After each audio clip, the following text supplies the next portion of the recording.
The film begins on a beach, crowded with visitors enjoying their time.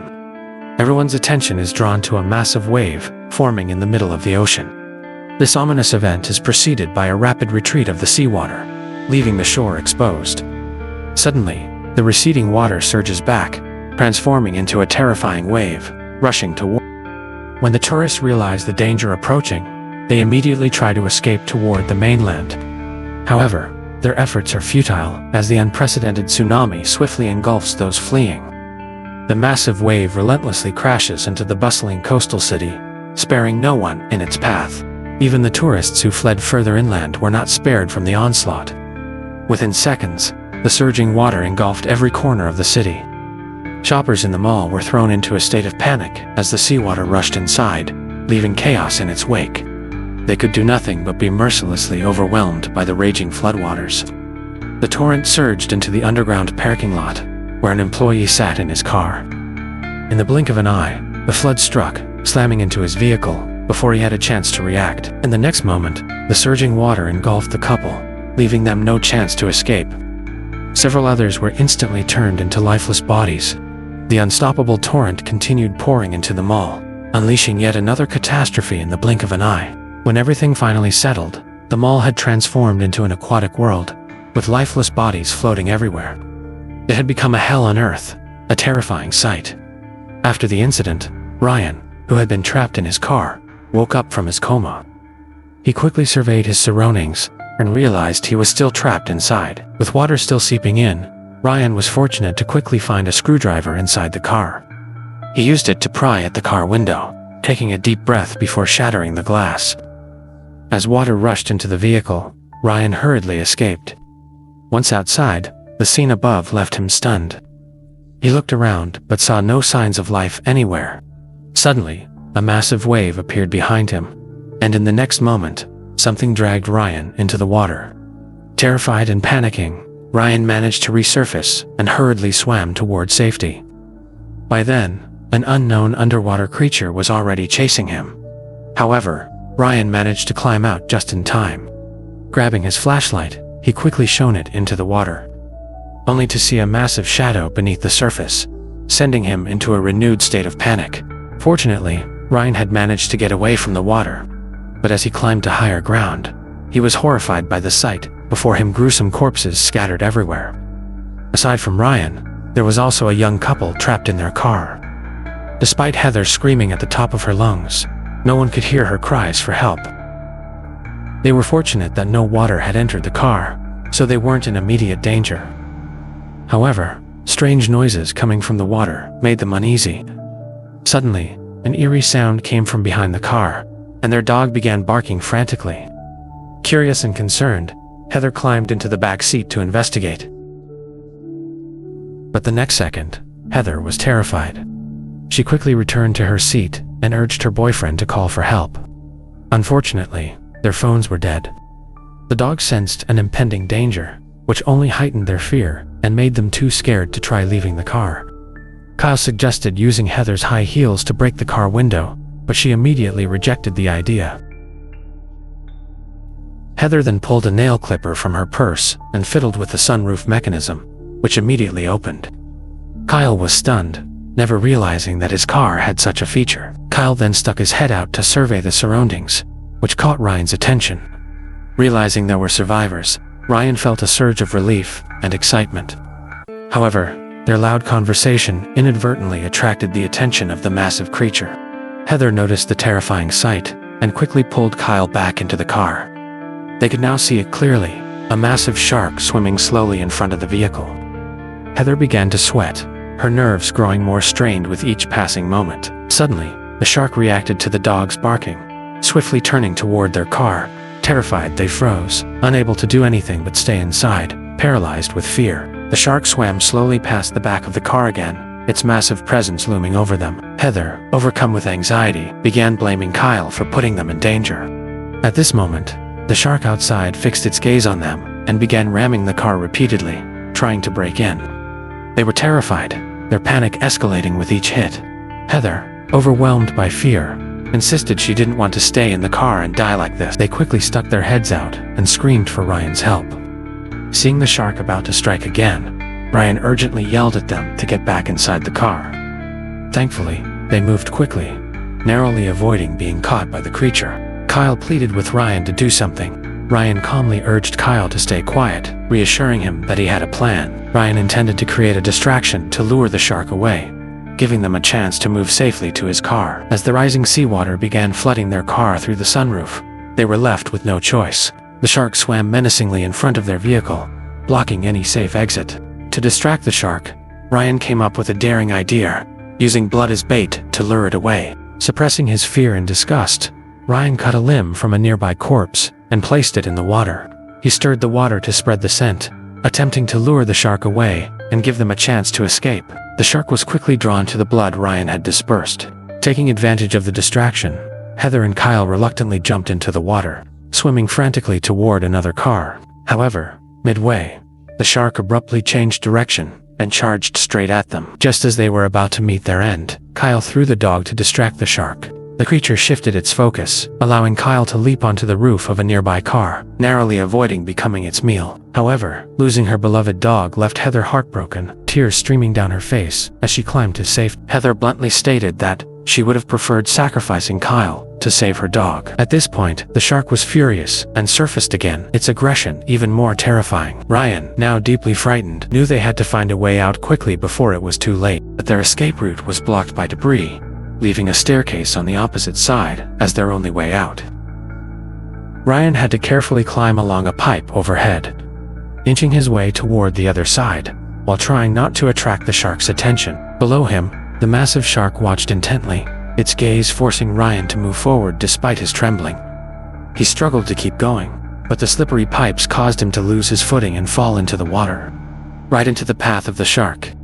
Hearing the splash, the shark quickly swam toward Ryan. In this critical moment, Kyle reached out to pull Ryan to safety. However, the force of the shark's movement caused him to lose his balance and fall into the water. The shark immediately reacted, and despite Kyle's desperate struggle to swim away, he couldn't escape. Within seconds, the shark tore into him, ending his fight for survival. Kyle's accidental death revealed that his fate had been sealed the moment he left his dog behind. As Heather mourned the loss of her beloved pet, she was stunned to see the dog unexpectedly wash back toward them, somehow still alive, despite everything. The barking immediately drew their attention as the dog leaped into the water. The hidden shark, hearing the noise, attacked again. However, as it approached, it seemed to realize the dog was not its prey, and swiftly turned away, leaving them a brief moment of respite. Heather joyfully hugged her beloved dog, momentarily pushing the painful memory of her boyfriend's death out of her mind. Meanwhile, in the mall, there were still many survivors in the area, struggling to cope with the aftermath of the disaster. Everyone was fighting for survival in the water. Josh, a lifeguard by profession, had the instinct to help ingrained in him. Alongside other survivors, he managed to rescue a police officer named Todd, pulling him to safety amid the chaos. Todd, who had injured his leg, was grateful for the help, and his young son, who had also survived, clung to him. Jamie, a rebellious thief with a history of stealing, was among the survivors. Despite his past, the crisis brought out a different side of him as he fought to stay alive. Their relationship had always been tense, but the tsunami helped improve the bond between father and daughter as they relied on each other to survive. In the disaster, the remaining survivors climbed onto store shelves. Josh also spotted Tina, still in shock in the water. They had once been a couple, and this disaster unexpectedly brought them back together. Josh quickly helped Tina climb onto the shelf as the water level continued to rise. With no communication tools, they began discussing how to save themselves.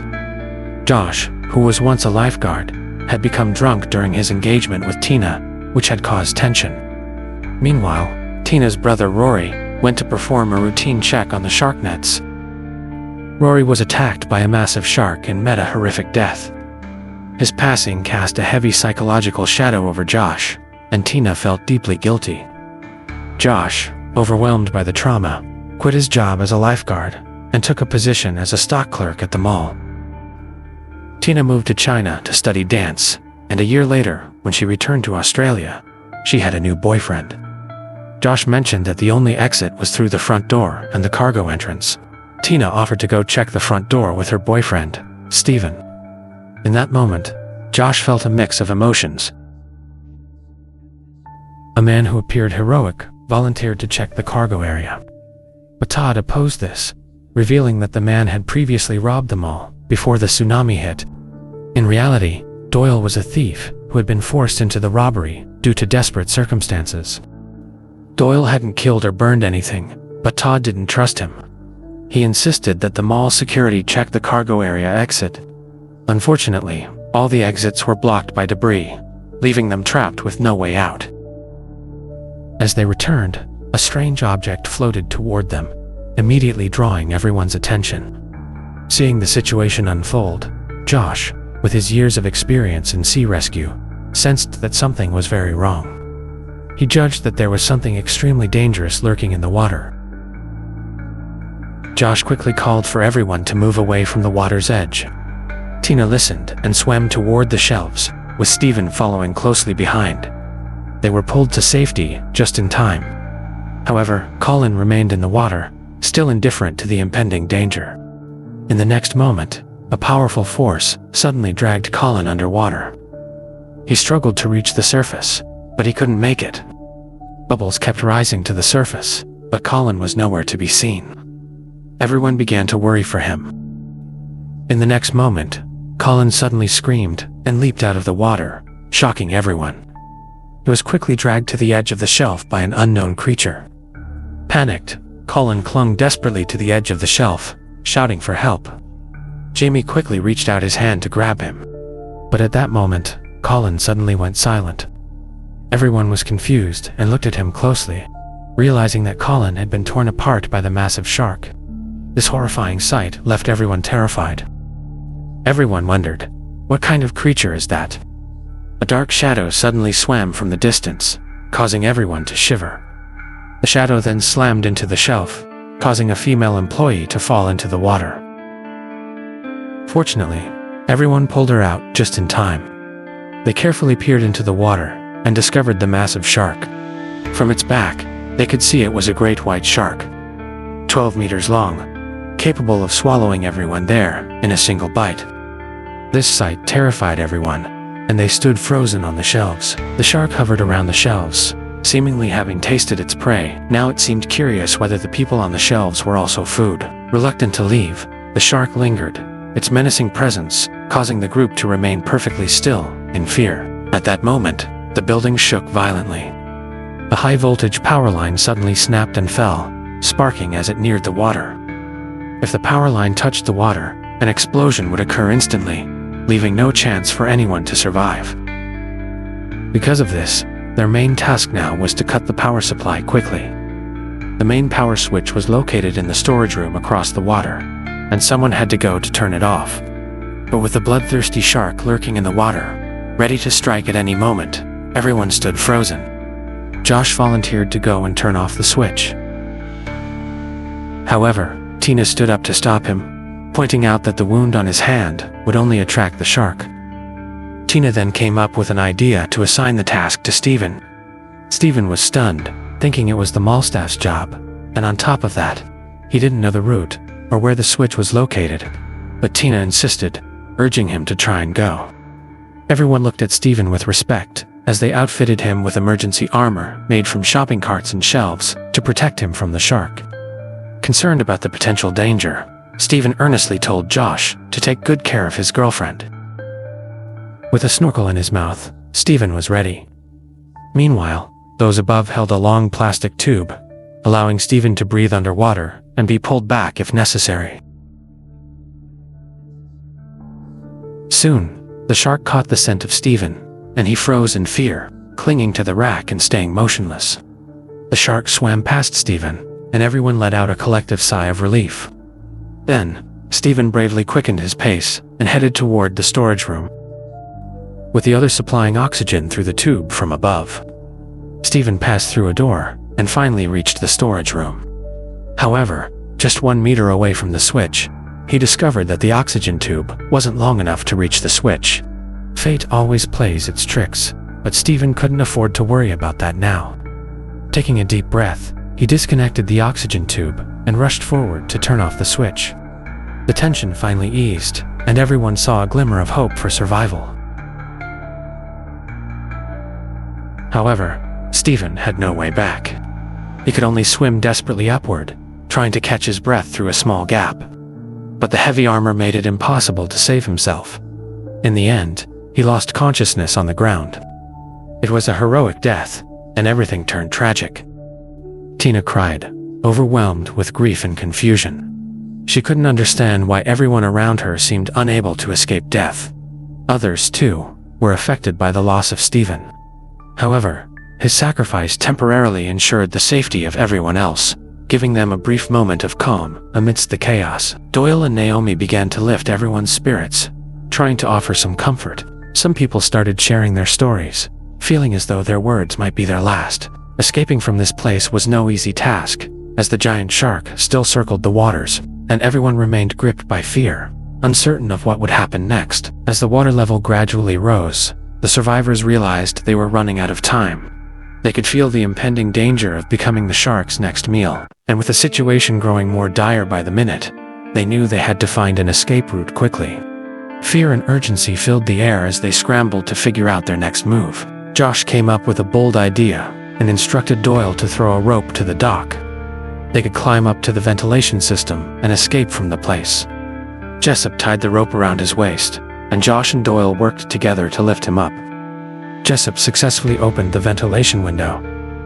Unexpectedly, as he held onto the ventilation and prepared to climb, a swarm of spider-like creatures emerged from the dock.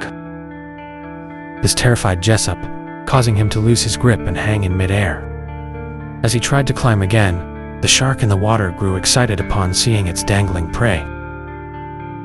The women watched the horrifying scene, screaming and completely losing their composure. In the next moment, the shark bit off half of Jessup's body. The scene was truly horrifying, and some people even lost their balance and fell from the rack into the water. Doyle quickly threw the upper half of Jessup's body into the water to distract the shark. The shark was so fierce that it seemed like they would all become its next meal. Doyle stated that they couldn't just sit and wait for death. They needed to kill the shark that was hunting them. With determination, he looked at a nearby pig and hook on the opposite side and began to devise a plan. If they could get the pig meat and the hook, they could use the pig meat as bait. Once the shark bit into the meat, its mouth would be hooked, and they would have the chance to swim in the opposite direction, escaping its grip. But to get the pig meat, someone would have to take the risk of swimming to the other side. This time Todd, with his injured leg, volunteered to go. Before leaving, he asked Josh to protect his daughter at all costs. As Todd was about to descend, Jamie, driven by love for her father, dove into the water without a second thought and desperately swam towards the opposite rack. The shark immediately approached Jamie. The survivors frantically pounded on the rack, creating noise to distract the shark from its target, but the shark didn't stop. As it neared, Jamie rolled over to the cashier's desk to evade it. The next moment, the shark roared as it surfaced, refusing to give up. In desperation, Jamie grabbed a meat mallet and struck the shark's head with all her strength. The shark, in pain, turned and swam away. Jamie quickly climbed onto the rack to grab the hook and the pig. Jamie then grabbed the rope that had been thrown and quickly made her way back. However, the shark turned to attack again. The survivors quickly made noise to cover her escape. With everyone's help, Jamie was finally pulled to safety, narrowly escaping as the shark missed its target once more. Josh and Doyle quickly began preparing to lure the shark. Doyle, with his kind heart, reassured him, saying, "Trust me, once this crisis is over, everything between the two of you will be fine." Josh then tied one end of the rope to the rack, his attention briefly drawn to the pendant Rory had left hanging around his neck. Tina told him that it wasn't necessary, as it was all in the past. Taking this opportunity, Josh, burdened with guilt over Rory's death from the shark attack due to his mistake, finally expressed his deep apology to Tina. As they were talking, the others hooked the pig meat and tossed it into the water, waiting for the shark to bite. The shark quickly swam toward it but only gave it a passing glance, seemingly uninterested in the rotten meat. It appeared the shark was picky, only eating fresh, bloody prey. This made Kirby lose his patience completely. Kirby suddenly pulled out a gun, sprinted to the other side, and took Naomi hostage. He intended to use her as bait to lure the shark. From the heated exchange between Kirby and Doyle, Todd finally realized that Kirby was the other robber. After the tsunami hit, Kirby had planted his disguise on someone else to confuse his identity and escape suspicion. Kirby had been hiding his true identity exceptionally well, but in his desperation, he revealed himself again. Ignoring everyone's pleas, Kirby heartlessly kicked Naomi into the water. Josh tried to rush to Naomi's aid, but Kirby forced him to back off at gunpoint. Seeing the shark about to attack Naomi, Doyle, in a critical moment, used an improvised spear to wound Kirby. Doyle, now determined to redeem himself, put his life on the line to do the right thing. At the last second, they managed to pull Naomi out of the water, saving her from the shark. Since the shark craved live bait, Doyle mercilessly plunged the hook into Kirby's body. Using Kirby as bait, he shoved him into the water. The shark, drawn by the scent of blood, couldn't resist and lunged immediately, swallowing Kirby in a single bite. After a while, the water grew calm. As expected, the shark's mouth was caught on the hook, and the rope tied to the rack held firm. Realizing the shark was now trapped, everyone, filled with newfound hope for survival, quickly jumped into the water one by one, seizing the chance to escape. Meanwhile, Ryan, trapped in the underground garage, suddenly had an idea when he noticed the fire pipes. He pulled out an iron rod from beneath a car and began striking the fire pipes, hoping that someone would hear the sound and come to his aid. The sound reached the first floor where Jamie was. Hearing the rhythmic noise echo through the water, she realized it was a distress signal from her boyfriend, Ryan, trapped in the underground garage. Without hesitation, Jamie left her father behind and dived into the water, determined to rescue Ryan. Todd urged Josh to follow Jamie. Tina, thinking she had a rival, impulsively kissed him. Josh and Jamie then closed the hallway door and swam down to the basement. They worked together to push open the fire door, causing water from the hallway to flood the basement garage. Josh and Jamie quickly swam toward Ryan and Heather, but the shark in the water immediately noticed them. Seeing this, Ryan and Heather screamed to warn them about the shark.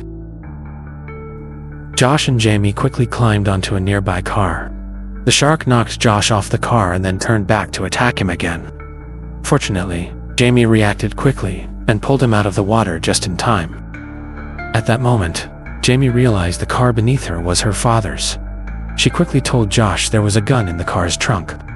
Josh was thrilled to hear this and hurriedly asked Jamie to distract the shark at the other end of the garage. While Josh jumped into the car to search for the weapon, the massive shark quickly swam closer, drawn by the commotion. With Jamie providing cover, Josh swiftly located a taser and a shotgun.